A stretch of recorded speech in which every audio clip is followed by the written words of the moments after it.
Hi ಅಂತ ಮಸ್ತ್, ನಾನು ನಿಮ್ಮ ಪ್ರೀತಿ ಅಂಬಿ. ಸ್ವಲ್ಪ ಲೇಟಾಯಿತು, ಸ್ವಲ್ಪ ಬರೋದು ಲೇಟಾಯಿತು. ಯಾಕಿಲ್ಲ, ನಮ್ಮ ಇಷ್ಟೊತ್ತು ತಬಾಯಿ ಸಾಂಗ್ ಕೇಳಿಸ್ಕೊಂಡು ತಂಪು ಮಾಡಿಕೊಂಡು ಎಂಜಾಯ್ ಮಾಡ್ಕೊಂಡು ಬಂದಿದ್ದೀನಿ. ಒಂದ್ಸರಿ ಈ ವಿಡಿಯೋ ನೋಡಿ ಆಮೇಲೆ ಮಾತಾಡ್ತೀನಿ.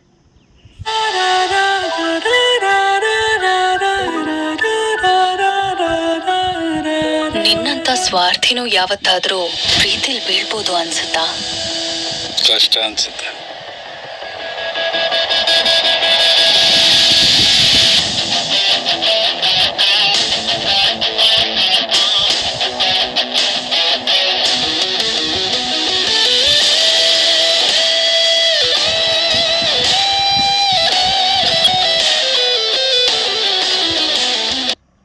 ಕೇಳಿಸ್ಕೊಂಡ್ರಲ್ಲ, ಕೇಳಿಸ್ಕೊಂಡ ತಕ್ಷಣ ಏನು ಅನಿಸುತ್ತೆ?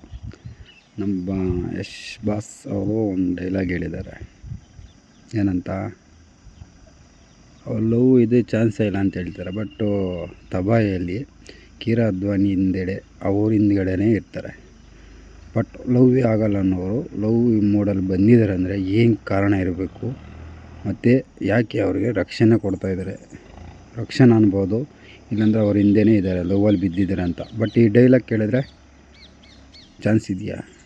ಕತೆ ಅದೇ ಜಸ್ಟ್ ಟೈಲರ್ ಟೀಸರ್ಗಳಲ್ಲಿ ಚಿಕ್ಕ ಕಟ್ ಮಾಡೋ ವೀಡಿಯೋಗಳು ನೋಡಿಕೊಂಡು ಅದ್ರ ಬಗ್ಗೆ ಮಾತಾಡ್ತಾರೆ. ಸ್ಟೋರಿ ನೋಡಿದಾಗ, ಸಿನಿಮಾ ನೋಡಿದಾಗೆ ಗೊತ್ತಾಗೋದು ಅರ್ಥ. ಇವಾಗ ಸಾಂಗು ರಿವ್ಯೂ ಕೇಳೋಣ, ರಿವ್ಯೂ ನೋಡ್ಬಿಟ್ಟು ಮತ್ತೆ ಮಾತಾಡೋಣ. ಮತ್ತು ನಾನು ಒಂದು ಸರಿ ವೀಡಿಯೋ ನೋಡ್ತೀನಿ, ಕೇಳಿಸ್ಕೊಳ್ಳಿ. ವೀಡಿಯೋ ನೋಡ್ಕೊಂಡು ರಿಯಾಕ್ಷನ್ ಮಾಡ್ತೀನಿ, ನೋಡ್ಕೊಂಡು ರಿಯಾಕ್ಷನ್ ಹೆಂಗಿರುತ್ತೆ ಅಂತ.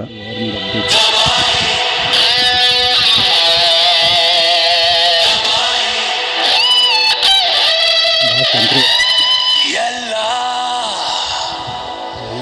ಮಿತಿ ಮೀರಿ ಹೋಗೋಣ ಬಾ, ಎಲ್ಲ ಗಡಿ ದಾಟಿ ನೋಡೋಣ ಬಾ. ಶೃಂಗಾರದಂಗಾರ ಸಿಡಿದೇಳಲು ತಬಾಹಿ.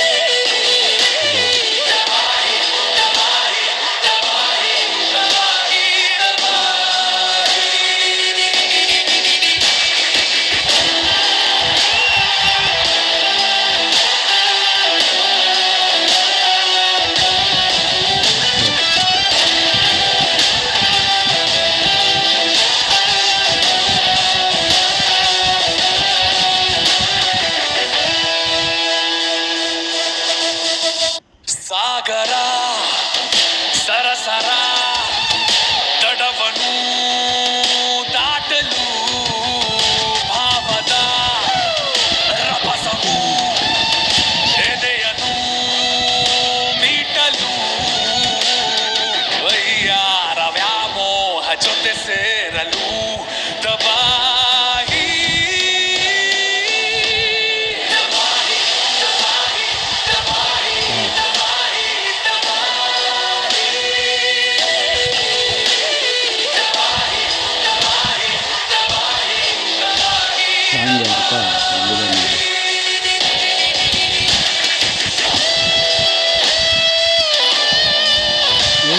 ನೈನ್ ತಾರಾ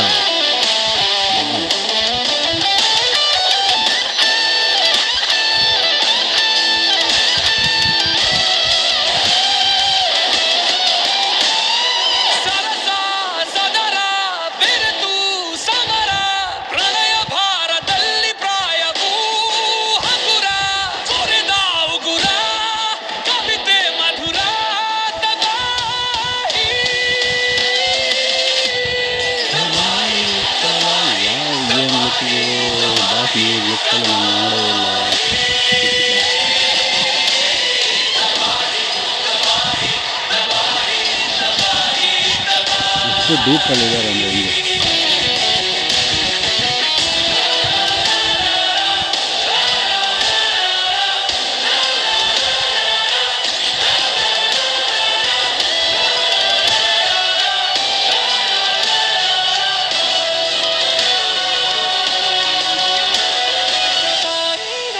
ಈ ಡೈಲಾಗ್ ಫಸ್ಟ್ ಹಾಕಿದ್ನಲ್ಲ, ಕೇಳಿಸ್ಕೊಳ್ಳಿ ಇನ್ನೊಂದು ಸರಿ. ನಿನ್ನಂತ ಸ್ವಾರ್ಥಿನೂ ಯಾವತ್ತಾದ್ರೂ ಪ್ರೀತಿಲ್ ಬೀಳ್ಬೋದು ಅನ್ಸುತ್ತಾ? ಕಷ್ಟ ಅನ್ಸುತ್ತೆ. ಕಷ್ಟ ಸಾಧ್ಯನೇ ಇಲ್ಲ ಅಂತವ್ರು. ಬಟ್ ಕಿರಾನ ಮುಂದೆ ಯಾಕೆ ಬಿದ್ದಿದ್ದಾರೋ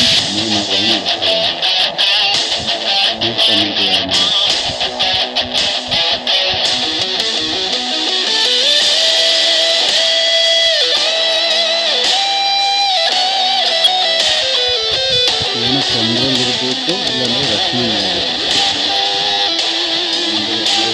ನೋಡಿದ್ರಲ್ಲ, ಸಾಂಗ್ ನೋಡ್ಬಿಟ್ಟು ಟೀಸರ್ ನೋಡ್ಬಿಟ್ಟು ಜಡ್ಜ್ ಮಾಡೋಕ್ಕಾಗಲ್ಲ. ನೀವು ಥಿಯೇಟ್ರಿಗೆ ಹೋದ್ರೆ ನೋಡೋದು. ಸುಮ್ಮನೆ ಸೀನ್ಗಳು ಬರೋದು, ಸೀನ್ ನೋಡೋದು, ಅದನ್ನು ನೋಡ್ಕೊಂಡು ಡಿಸ್ಟೆಂಟ್ ಅನ್ನೋದು ಚೆನ್ನಾಗಿರಲ್ಲ. ಮೂವಿ ನೋಡಬೇಕು, ಏನು ಸೀನ್ ಬಂದಿದೆ, ಯಾವುದು ವಿಡಿಯೋ ಸಾಂಗ್ ಬಂದಿದೆ, ಮತ್ತು ಏನಕ್ಕೆ ಆ ಸೀನ್ಸ್ ಇದೆ ಅಂತ ಮೂವಿ ನೋಡಿದ್ರೂ ಗೊತ್ತಾಗಲ್ಲ, ಅರ್ಥ ಆಗೋದು. ಇವಾಗ ನಾವು ಮಾತಾಡೋಣ. Wow, super. ನಮಗೆ ಎಲ್ಲಿ ಬೇಜಾರು ಅನಿಸಿಲ್ಲ. ಸಿನಿಮಾ ಟೈಪ್ರೋಗಿ super, songs super. Yogaraj Bhat ಬಂದಿದ್ದಾರೆ ಕನ್ನಡದಲ್ಲಿ, ಸೂಪರಾಗಿದೆ. ಮ್ಯೂಸಿಕ್ಕು ವಾಹ್ ಸೂಪರ್. ಅದಕ್ಕೆ ಅನಿಸುತ್ತೆ ವೀಡಿಯೋ ಬಿಟ್ಟು ಕೊಟ್ಟಿಲ್ಲ ನೋಡಿ. ವೀಡಿಯೋದಲ್ಲಿ ಎಷ್ಟು ಸ್ಟೋರಿ ಇದೆ ಗೊತ್ತಾ? ನಾವು ಡೀಟೇಲಾಗಿ ಹೇಳೋಣ, ನೆಕ್ಸ್ಟ್ ವೀಡಿಯೋದಲ್ಲಿ ಹೇಳ್ತೀನಿ. ವಾವ್ ಸೂಪರಾಗಿದೆ. ನಯನತಾರ ಲುಕ್ಕು, ಕದರು ನೋಡಿದರೆ. ಮತ್ತು ರಾಜ ಯಾಕೆ ಕಿರಾ ಅದ್ವಾನಿ ಹಿಂದ್ಗಡೆ, ನಡಿಯ ಹಿಂದ್ಗಡೆ ಬಿದ್ದಿದ್ದಾನೆ ಅಂತ ಮೂವಿಯಲ್ಲಿ ನೋಡಬೇಕು. ಲವ್ ಅನ್ನೋದೇ ಅವ್ರಿಗೆ ಗೊತ್ತಿಲ್ಲ, ನಾನು ಮಾಡಲ್ಲ ಅಂತ, ನನ್ನ ಟಚ್ಚೇ ಇಲ್ಲ ಅಂತೇಳಿ ಅವರು, ಸಾಧ್ಯನೇ ಇಲ್ಲ ಅಂತೇಳಿ. ಬಟ್ ಕಿರಾ ಅದ್ವಾನಿ ಹಿಂದ್ಗಡೆ ಬಿದ್ದಿದ್ದಾನೆ, ನಾಡಿ ಹಿಂದ್ಗಡೆ ಬಿದ್ದಿದ್ದಾನೆ ಅಂದರೆ ಏನೋ ಕಾರಣ ಇರಬೇಕು, ಇಲ್ಲ ಒಂದು ಸೈಟ್ ನೋಡಿ ಲವ್ ಆಗಿರಬೇಕು. ಅದನ್ನೇ ಈ ಸ್ಟೋರಿಯಲ್ಲಿ ಹೇಳ್ಬೋದು. ಮತ್ತು ಎಲ್ಲ ಲೇಡೀಸ್ ಗ್ಯಾಂಗ್ ಕಟ್ಕೊಂಡು ಯಾವ ಥರ ಇದು ಮಾಡ್ತಾರೆ, ಏನೋ ಮೋಸ ಮಾಡ್ಬೋದು, ಏನಿದೆ ಅಂತೇಳಿ ಮೂವಿ ನೋಡಿದ್ರೇ ಗೊತ್ತಾಗೋದು. ಪ್ಲೀಸ್ ಎಲ್ಲ ಥಿಯೇಟ್ರಲ್ಲಿ ಮೂವಿ ನೋಡೋಣ ಬನ್ನಿ. ಸದ್ಯಕ್ಕೆ ವೀಡಿಯೋ ಬಿಟ್ಟಿದ್ದಾರೆ, ನೋಡಿ ಎಂಜಾಯ್ ಮಾಡಿ. ಸೂಪರಾಗಿದೆ. ನೆಕ್ಸ್ಟು 26 ಆಗಸ್ಟ್ಗೆ ಥಿಯೇಟ್ರಲ್ಲಿ ಮೀಟ್ ಆಗೋಣ. ಮತ್ತು ಇನ್ನೊಂದು ಸರಿ ಡೈಲಾಗ್ ಕೇಳಿಸ್ಕೊಳ್ಳಿ, ಅರ್ಥ ಮಾಡ್ಕೊಳ್ಳಿ, ಏನಕ್ಕೆ ಈ ಸೀನ್ಸ್ ಬಂದಿದೆ ಎಲ್ಲ ಸೂಪರ್. ಲೇಡೀಸ್ ಸೂಪರ್ಸ್ ಎಲ್ಲ ಸೂಪರ್ ಆ್ಯಕ್ಟಿಂಗ್ ಮಾಡಿದ್ದಾರೆ. ವಾವ್, ಹೊಸ ಜನರಿಗೆ ತೊಗೊಂಡೋಗೋ ಇದರಲ್ಲಿದ್ದಾರೆ ನಮ್ಮ ಎಸ್ಪಾಸು. ನೋಡೋಣ ಇನ್ನು ಮುಂದಕ್ಕೆ ಏನೇನು ಅಪ್ಡೇಟ್ ಬರ್ತಾಯಿದೆ. ಇನ್ನೂ ಸಾಂಗ್ಸ್ ಇದ್ದಾವೆ, ಟೀಸರ್ ಇದ್ದಾವೆ, ಟೈಲರ್ ಇದೆ. ಒಬ್ಬೊಬ್ರದ್ದು ಇನ್ನೂ ಫೇಸ್ ಮಾಡ್ಬೇಕು. ನೋಡೋಣ. ಜಸ್ಟ್ ಇಂಥ ವೀಡಿಯೋ ಕಟ್ಸು. ಮತ್ತು ಯಾರೋ ಹೇಳ್ತಿದ್ರಲ್ಲ ಅಶ್ಲೀಲ ದೃಶ್ಯಗಳಿವೆಲ್ಲ, ಬಟ್ ಇನ್ನು ಬೇಜಾನ್ ಮೂವಿಗಳು ನೋಡಿದ್ದೀನಿ, ನಾನು ನೋಡಿದ್ದೀನಿ. ಇನ್ನು ಇದಕ್ಕಿಂತ ಬೇರೆ ಥರನೇ ಇದೆ, ಹೇಳೋದು ಬೇಡ. ಅವೇ ಹಂಗಿರ್ಬೇಕಂದ್ರೆ ಜಸ್ಟ್ ಸಿಂಪಲಾಗಿ ಮಾಡಿದ್ದಕ್ಕೆ ಇದಕ್ಕೂ ಏನೇನೋ ವರ್ಡ್ಸ್ ಯೂಸ್ ಮಾಡ್ತಾರೆ. ಬಟ್ ಇರದೇ ಬೆಳೆಯೋದನ್ನು ತುಳಿಯೋಕ್ಕೆ ನೋಡ್ತಾರಲ್ವ, ಏನಂತೀರ? ನಾನು ಬರೋವರೆಗೂ ಬೇರೆಯವರ ಹವ್ವ ಬಂದಮೇಲೆ ನಮ್ಮ ಬಾಸ್ದೆ ಹವ್ವ. Thank you. ಎಲ್ಲ ಫಾಲೋ ಮಾಡಿ, ಸಬ್ಸ್ಕ್ರೈಬ್ ಮಾಡಿ. Thank you so much. ನಾನು ನಿಮ್ಮ ಅಂಬಿ, ಸೈನ್ ಅಪ್.